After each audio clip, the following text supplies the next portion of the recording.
Looking for a heartwarming children's book with a powerful message? Being Me is the Best Thing to Be by Judy Erb tells the story of Honey, a curious little turtle who learns that being herself is the very best thing to be. It's a wonderful read for children, parents, and grandparents celebrating self-confidence and self-acceptance. You can purchase this book on BookBaby, Amazon, or Barnes& and Noble. If you want an autographed copy, you can email Judy directly at jerbauthor@gmail.com with your mailing address and who you'd like it personalized to. All of these links are in the show notes, but make sure you get your copy today.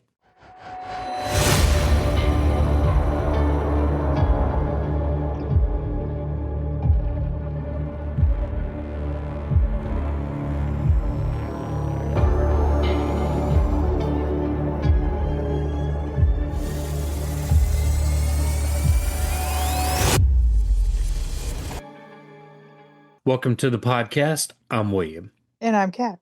And that makes this, is this a dash or a full episode? I don't know. You wrote it. Oh, you know what? I think this is a full episode. So that makes this info on the go. Feeding your curiosity wherever you go. Yeah, I'm pretty sure this is a full one. If not, sorry. New Hampshire, the vote that made a nation. The United States almost didn't happen, not because of war, not because of rebellion, but because of hesitation, doubt, and one final vote. It's June 1788. The war's over, the British are gone, and independence, well, it's been won, at least on paper anyway. But beneath that victory, something is starting to unravel because the new government is weak. The states are divided. Money is scarce because, we spent so much of it trying to defeat the British. And trust, well, it's skating on thin ice, and the ice is cracking. The Constitution, well, this bold new blueprint for a nation, it doesn't have any guarantees. It isn't universally celebrated. In fact, it's hanging on by a thread. So, for it to take effect, 9 out of 13 states must ratify it. Not 8, not almost 9, and at this moment, only 8 have said yes. One more state and a new nation is born. One more no, or even one more delay, and everything could stall, fracture, or collapse entirely. Now, this isn't just paperwork, it's a gamble on an entirely new kind of government, one with a stronger central authority, something many Americans had just fought a war to escape. To some, it felt like progress. To others, it felt like betrayal. And here's where the story takes a turn. The deciding vote didn't come from a powerful state like Virginia or a major hub like New York. It came from New Hampshire, which is a small rural state with no massive cities, no dominant political machine, just a bunch of farmers and merchants, and a deep suspicion of distant power. Not the obvious kingmaker, and yet the entire future of the United States balanced on this decision. And here's the twist. New Hampshire didn't rush to say yeah. It was kind of sitting in the background going, well, what are you going to give me in return? No? Yeah? Right. I Did it mean, work? essentially, yes. Okay. So it hesitated, it delayed, it debated, it nearly walked away. But what changed? What pushed a cautious, skeptical state to cast a vote that would bring a constitution to life? What fears had to be overcome? What promises had to be made? And what would have happened if they said no? Because on June 21st, 1788, New Hampshire didn't just make a decision, it decided whether the United States would truly begin or quietly fall apart before it ever had a chance.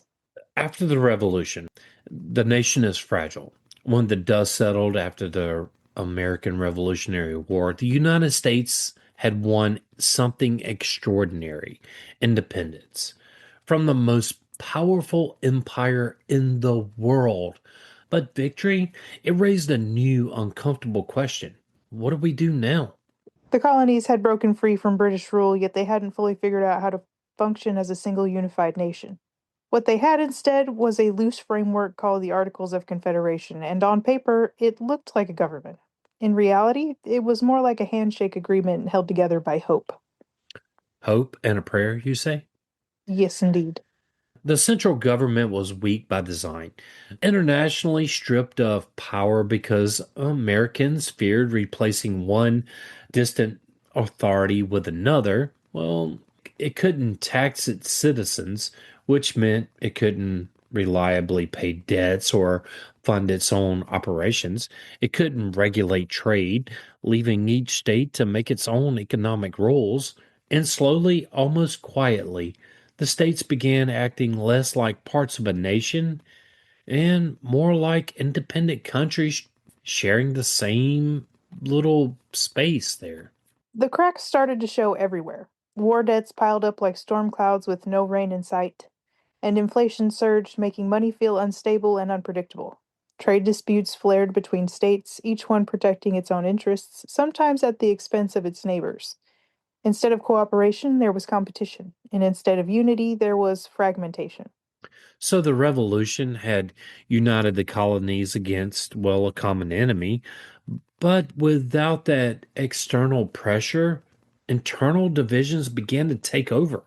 And beneath it all was a growing, unsettling realization. This fragile experiment in self government, well, it might not survive. The United States, still in its infancy, well, it really faced a very real danger, not of invasion, but of collapse within, dissolving before it ever had a chance to truly begin. By 1787, it was clear that the young nation couldn't keep drifting like a ship with no rudder. So delegates from across the states gathered in Philadelphia for what became known as the Constitutional Convention. Officially, they were there to revise the broken system under the Articles of Confederation. Oh, I like your little pun there. Unofficially, they were about to scrap it and build something entirely new. Behind closed doors, windows were shut tight despite the summer heat. Ooh, man, they were really trying to keep it secret, weren't they? Hmm. Well, this is New Hampshire, not Georgia, so the heat might not be as bad. I don't know. Yeah, I don't either. But if it was in Georgia, they would be opening those windows and being like, "We don't give a crap what y'all can hear all this going on." Right. But some of the most influential figures of the era debated the future of the country. George Washington, he was there to preside over this convention, which led to its credibility and authority. James Madison arrived with detailed plans and ideas, helping share the very structure of the new government. And Alexander Hamilton pushed for a strong national system that could stand firm in a chaotic world. What emerged from this intense summer was the Constitution, a bold redesign of the American government. It created a stronger federal system capable of taxing, regulating trade, uniting the states under one framework. Power was divided into three branches: executive to enforce laws, legislative to create them, and the judicial to interpret them. Remember that, kids. That's the framework of the United States. Each designed, well, it was to check the other, like gears in a carefully balanced machine. It was innovative, ambitious, and unlike anything the world had ever seen before. But there was a problem. No, there was not a problem. There's always a problem. No, there's not always a problem. There's always Anyway, a but. there is always a but. Yeah. Anyway. Not not everyone saw this new system as a solution. To many Americans, it looked dangerously similar to the kind of centralized power they had just fought to escape. The idea of a strong national government stirred fears of tyranny, of distant leaders making decisions without understanding local needs. There was no explicit guarantee of individual rights, no clear protection for freedoms people had just risked everything to secure. What some viewed as a necessary evolution, others saw as a betrayal of the revolution's spirit. And as the Constitution left that convention hall and entered the public eye, it didn't unify the country, it divided it. So once the Constitution left the closed doors of the Constitutional Convention, it didn't glide smoothly into acceptance. No, it entered a storm of public debate. Across the new nation, Americans split into two loud, passionate camps. On one side, the Federalists, who supported the Constitution and believed the country desperately needed a stronger central government to survive. Figures like Alexander Hamilton and James Madison, they argued that without a unified structure, the states would continue drifting apart, weakening the entire experiment of the American independence. To them, the Constitution wasn't a threat, it was a lifeline. On the other side stood the Anti Federalists, deeply skeptical of this new system of power. They feared that a strong national government would slowly turn into the very tyranny they had just fought against during the American Revolutionary War. Their concern wasn't just theoretical, it was personal. They believed distant leaders in a powerful capital could eventually ignore local voices, override state authority, and concentrate too much control into too few hands. And at the center of their concern was one glaring omission. There was no explicit guarantee of individual freedoms written into the Constitution, no Bill of Rights, no clear protections for speech, religion, or personal liberty.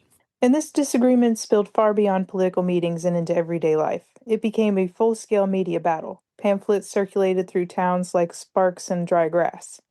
Newspapers published fiery arguments, public debates echoed in taverns, meeting halls, and street corners, and the Constitution was no longer just a document, it was a national argument in real time. Sparks and dry grass. Hmm. Hmm. And in the middle of this intellectual firefight came one of the most famous persuasion campaigns in American history, the Federalist Papers. Written under shared authorship by Federalists like Hamilton and Madison, these essays were designed to explain, defend, and convince the public that the new system wasn't a step toward tyranny, but a carefully balanced structure meant to prevent it. The nation, still young and uncertain, wasn't just deciding on a government, it was deciding what kind of freedom it wanted to protect and how much power it was willing to trust in order to survive. Hey, before we get into why New Hampshire hesitated, I say we take a break. Coke. Pepsi. We'll be right back. Now that we're back, Stay with us. We'll be right back. Hey, listeners, ready to transform your sleep? Cozy Earth is all about lasting luxury and comfort. Their bamboo sheets have been called the world's softest sheets, cooling, moisture wicking, and unbelievably soft. And I can tell you they get better with every wash. And they have a 100-night sleep trial and a 10-year warranty. but it doesn't stop there. They have bath, sleepwear, loungewears, and even skincare. Free shipping on orders of $50 or more. Make sure you go to cozyearth.com, use our code INFOGO at checkout to save 21% off. You can find all of this in the show notes. By the time the debate reached its boiling point, all eyes slowly drifted toward one question. Which state would tip the balance? And unexpectedly, that weight began to settle on New Hampshire. At the time, New Hampshire wasn't a political heavyweight. It wasn't a booming commercial center like New York or dominant voice like Virginia. It was rural, scattered with small farming communities, coastal towns, and a population that valued independence almost as a local tradition. That independence shaped everything, especially its suspicion of centralized authority. So, for many of its citizens, uh, they had only recently thrown off the British rule during the American Revolutionary War, and the idea of trading one distant power for another felt kind of unsettling. The fear wasn't abstract, it was practical. Who would control their taxes? Who would decide their laws? Would a faraway federal government understand life in a small New England town? Those are some great questions, by the way. Right. Who wrote those questions? I don't know. I think whoever wrote those questions is an amazing person and a great co-host. Yes, yes, indeed. Trying to butter my own bread there. Sorry. Yes, you can be your own jelly or whatever. Be my own jelly. Yeah. Jelly my jam. Don't Yep. jelly. No, it's don't jelly my jam. Oh, okay. But I will be the butter on my own bread. Yeah. Just don't toast it, okay? Oh, okay. I'll try. You'll try? I said I will try. Well, I'll try not to toast it. Okay, there, it sounds a lot better. Raised. Raised. So, inside the state, anti federalist sentiment ran strong. Many residents worried the Constitution would pull power away from local communities and concentrate it in a distant capital. Taxes imposed by a stronger federal government felt especially threatening, like obligations dictated by unseen hands.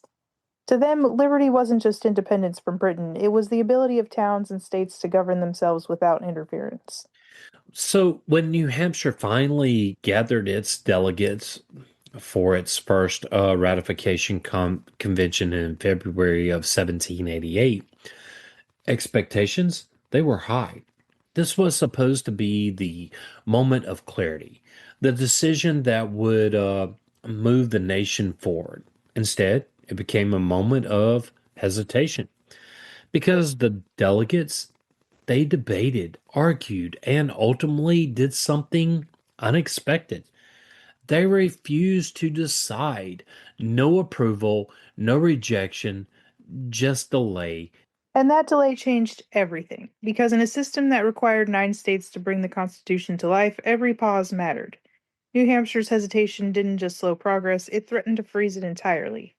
Momentum is fragile in politics, and in that moment, the entire experiment of a new United States hovered in uncertainty, waiting to see whether this small independent minded state would ultimately say yes or become the point where the whole structure quietly stalled out.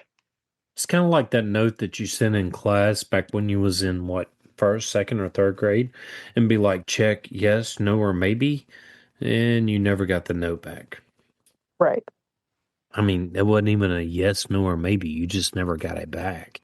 And then everybody picked on you at the in the lunchroom. This sounds oddly personal. Mm. As the debate over the Constitution spread across the states, momentum began to build. It was a fragile kind of momentum, like a chain reaction that could still be stopped by the smallest break. One by one, states started to ratify the document. Each said yes to that little note that was passed around in the lunchroom, adding pressure, urgency, and expectation. It began to feel as if history itself was inching forward, cautiously but steadily, towards something irreversible. But underneath that movement was a strict mathematical reality. The Constitution needed 9 states to take effect. Not 8, not most 9. That meant everything hinged on a single decision that had not yet been made.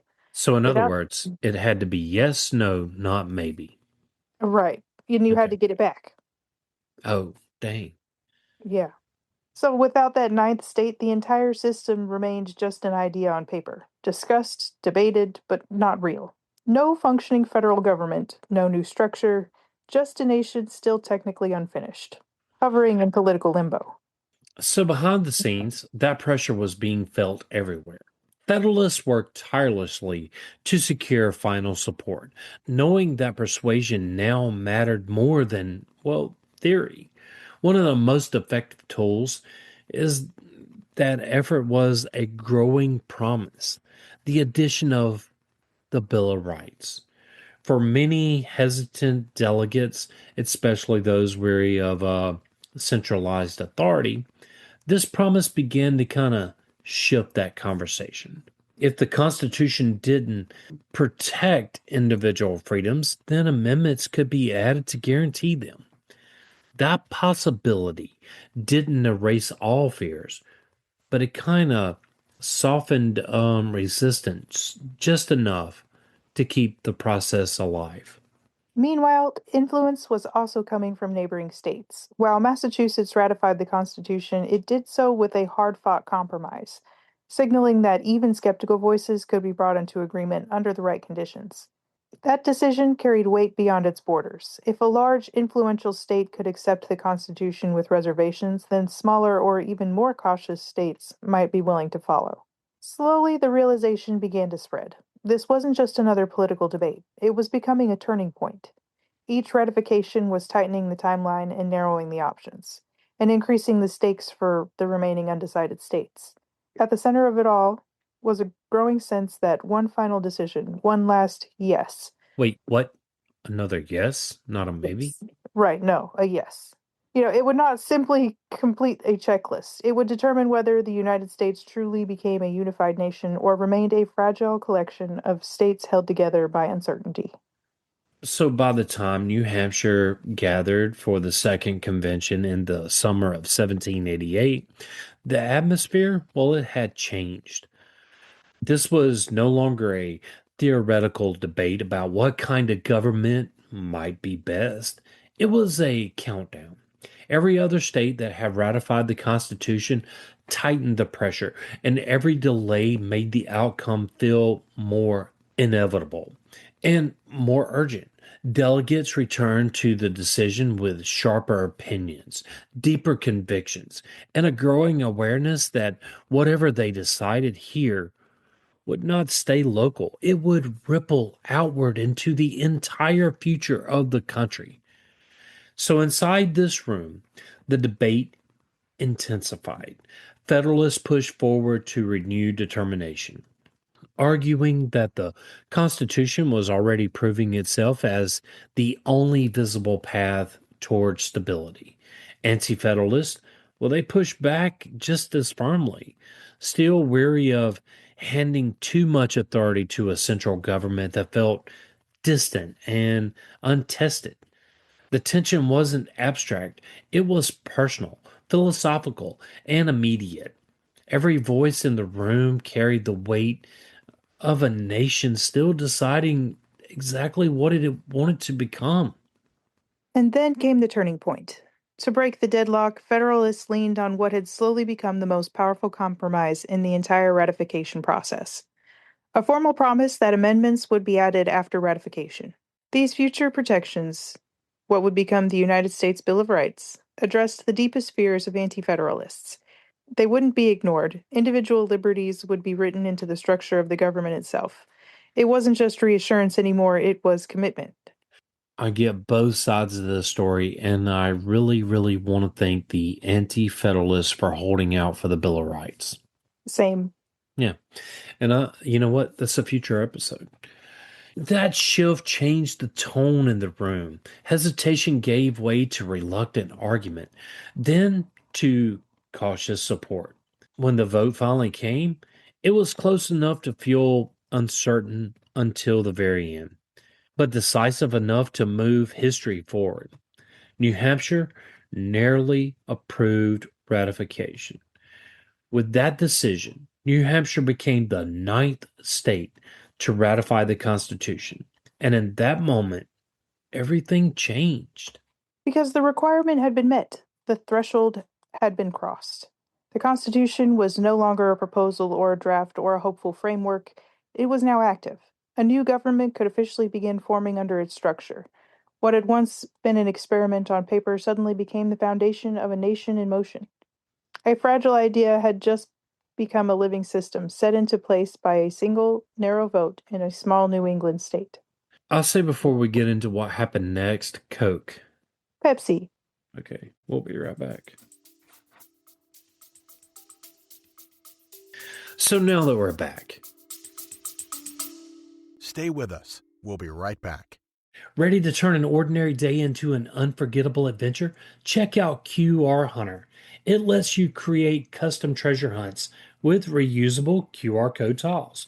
You can personalize clues, puzzles, photo challenges. You can do it all in just a few minutes. It's perfect for birthday parties, family game nights, classrooms, parks, team building events, or if you just want to have family fun. The free QR Hunter app, it works with any smart device. The adventure, it never really ends. You can search for QR Hunter on Amazon, or you can simply click the link in the show notes. But let the adventure start today. You know, with New Hampshire's narrow approval, the political atmosphere across the young nation shifted almost instantly. The Constitution was no longer waiting for permission to exist, it was now active. The machinery of a new federal government began to assemble in real time. like a structure being built while people were already stepping inside of it. Offices had to be defined, roles they had to be assigned, and systems invented as the new nation moved forward without a complete blueprint of really what came next. Momentum surged. Larger and more politically influential states soon followed, including Virginia and New York, both of which carried enormous weight in shaping legitimacy and confidence in the new system.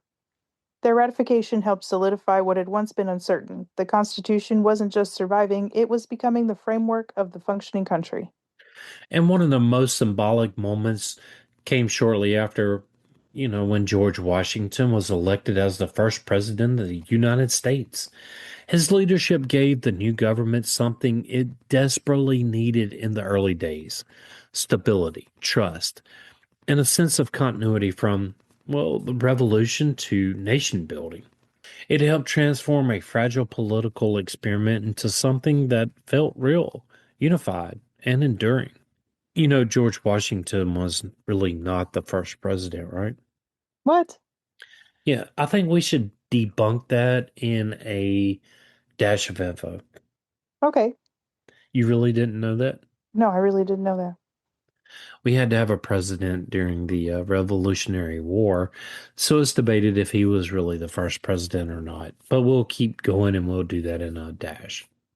Oh, okay. But the story didn't end with ratification and leadership alone. One of the central concerns raised by Anti Federalists, lack of explicit protections for individual rights, was still unresolved in spirit. Even if the Constitution now stood in effect, that pressure led to a crucial development: the creation of the United States Bill of Rights, ratified in 1791. These first 10 amendments formally guaranteed freedoms like speech, religion, assembly, and legal protections, directly addressing the fears that had once fueled resistance. So in that sense, the Anti-Federalists, they didn't simply lose the debate. They shaped its outcome. Their concerns forced the system to evolve, strengthening the Constitution rather than, well, weakening it. What emerged wasn't a perfect compromise, but a living framework that adjusted to the anxieties of the people it governed. The result was a government that began with, not a unanimous agreement, but with conflict, negotiation, and adaptation, qualities that would define the Constitution long after New Hampshire's decisive vote. Looking back, it becomes clear how narrow the margin really was. Without New Hampshire, the entire Constitution might have stalled out before it ever became the foundation of the United States at all. A single delay, a single refusal, or a slightly different outcome in that second convention could have left the nation stuck in its earlier fragile system under the Articles of Confederation, with all its weaknesses still intact and unresolved. And that's what makes this moment so striking in American history. It's a real example of small states, but big impact. New Hampshire wasn't the largest population center, or the strongest economy, or the loudest political voice, yet its decision carried real weight of the nation's survival. It shows that in a system built on ratification and agreement, influence doesn't always come from size or power. It can also come from timing, position, and circumstance. It also highlights something even more central to democracy itself: compromise. The Constitution didn't succeed because everyone agreed from the start. It succeeded because disagreement forced negotiation. Federalists had to make concessions, and Anti Federalists had to weigh fears against practicality. And the system itself had to adapt in real time to survive its own creation. Without that back and forth pressure, the final structure might never have taken shape. And then there's the most paradoxical part of it all: the power of hesitation. New Hampshire's delay didn't just slow the process, it reshaped the process. That pause gave space for some of the most important additions in American governments: the promise and eventual creation of the United States Bill of Rights. In other words, uncertainty didn't weaken the system, it really helped redefine it. So when we look at that moment today, It's not just about a vote in 1788. It's about how fragile systems are built from hesitation, pressure, and compromise, and how sometimes the pauses, the moments where nothing seems to happen, are exactly where the most important changes, well, they begin to take shape. In the end, the story circles back to where it quietly began, with a moment that could have looked small on a map, but wasn't small in consequence. A small state made a massive decision, and in doing so, it helped steady an entire country still trying to figure out what it was becoming. Because what New Hampshire shows us is that democracy isn't built on certainty alone. It's built on debate that feels endless, doubt that slows everything down just enough to question it properly, and decision. The moment when hesitation finally turns into action. Each of those pieces matters. Without debate, there's no testing of ideas. Without doubt, there's no protection against rushing into something fragile. Without decision, nothing ever becomes real. That balance is exactly what shaped this moment in 1788. The vote didn't happen in a vacuum. It happened after hesitation, pressure, and persuasion and compromise. It all collided in one place. And that's how systems like this in the United States survive.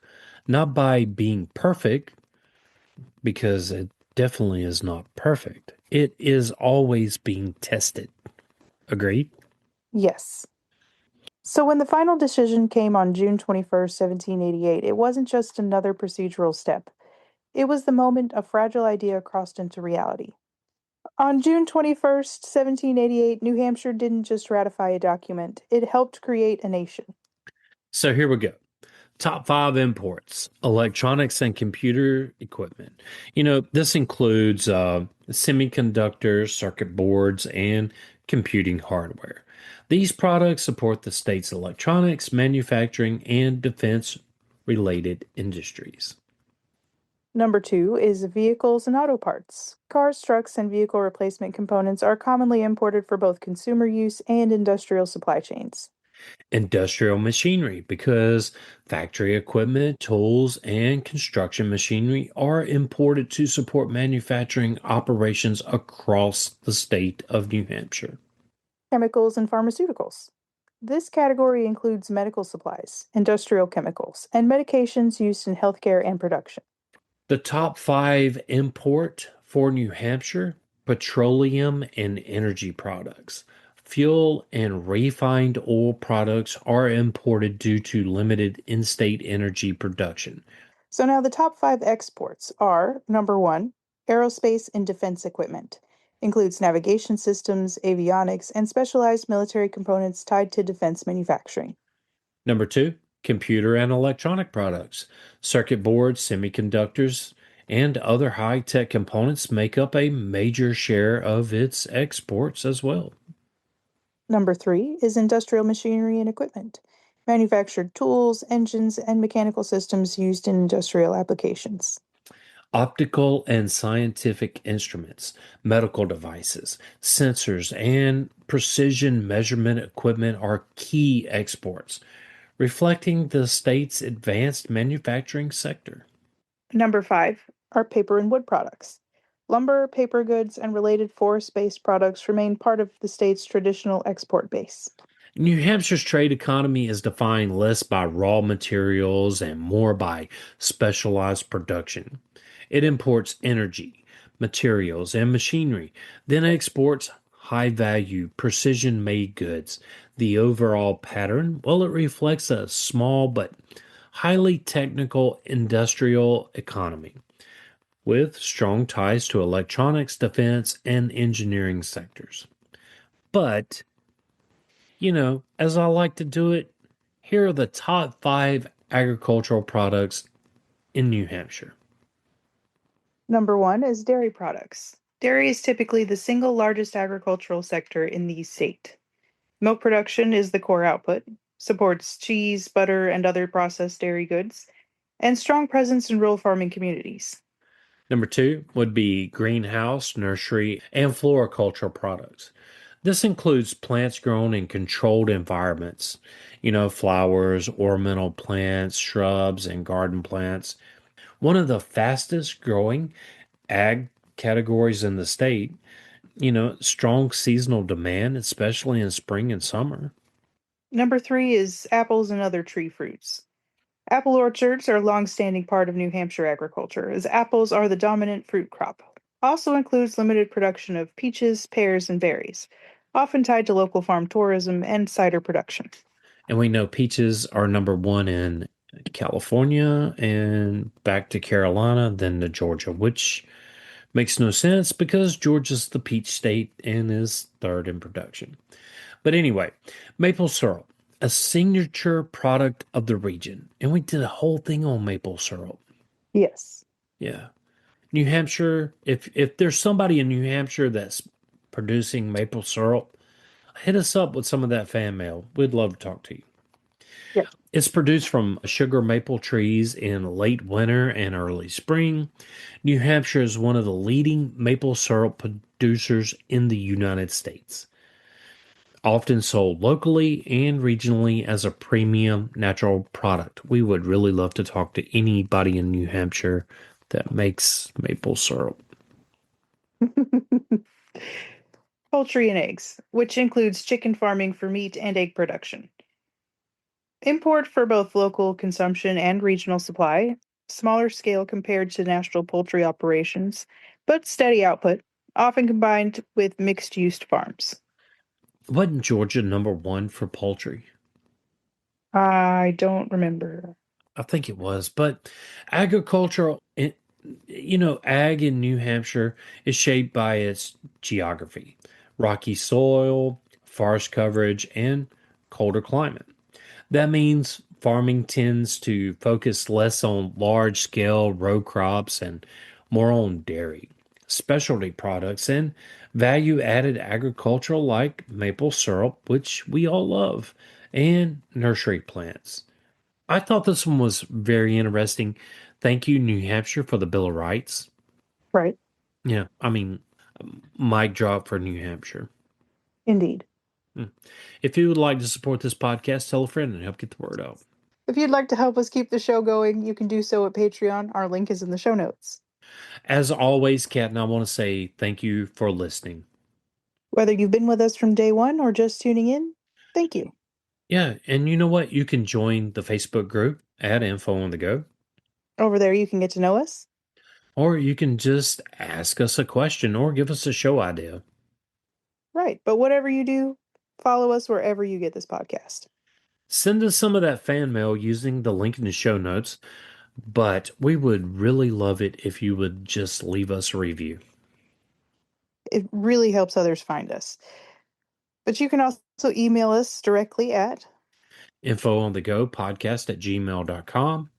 and all of that is in the show notes. Till next time. Stay curious. Some of that maple syrup from New Hampshire would be amazing. I think I might try to look it up online. Yes, let's do that. Yeah, because, keep it in the States, right? Yes. Not to say that Canadian maple syrup is not good. Right. I think maple syrup in general is good. It's delicious. Pancakes. Oh, French toast. We can never agree on anything, can we? No.